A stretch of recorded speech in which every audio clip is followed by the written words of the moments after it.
Herkese salam. Bugün sizinlə ev şəraitində hazırladığım yumşaq və ləzzətli hot dog reseptini bölüşəcəm. Əgər belə sadə və dadlı reseptləri sevirsinizsə, kanala abunə olmağı və videonu bəyənməyi unutmayın. İndi isə keçək hazırlanma qaydasına.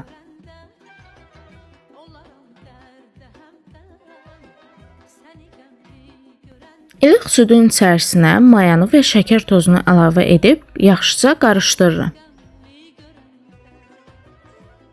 Bir neçə dəqiqə gözlədikdən sonra duru yağı və duzu əlavə edirəm.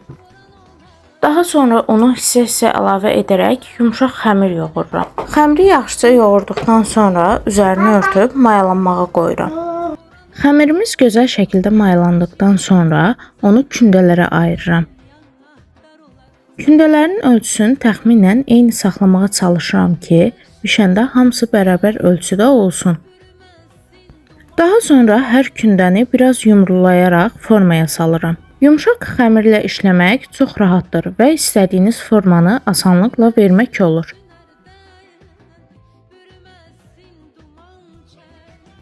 Bu hissədə xəmirin bir qisminə hörgü forması verirəm.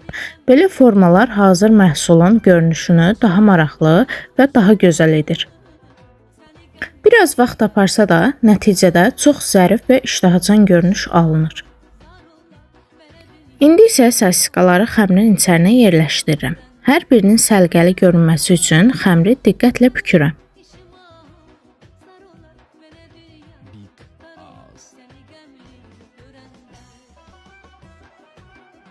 Hazırladığım hot doglara hörgüdən əlavə bir neçə fərqli forma verməyə çalışdım.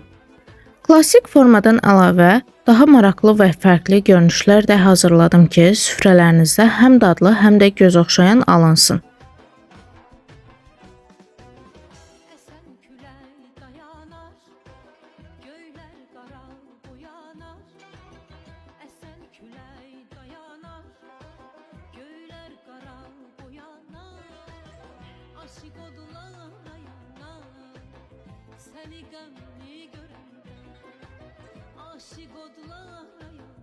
Artıq hot doglarımız hazırdır. Üzərinə yumurta sarısı çəkib küncüt səpirəm. Bu həm görünüşə gözəllik qatır, həm də bişəndən sonra çox iştahacan görünür. İndi isə sobaya göndərirəm və səbirsizliklə nəticəni gözləyirəm. Bu arada qeyd edim ki, bu kanalda paylaşdığım ilk videolardan biridir. Ona görə də dəstəyiniz mənim üçün çox önəmlidir. Videomu bəyəndinizsə kanalıma abunə olub videolarımı bəyənməyi unutmayın.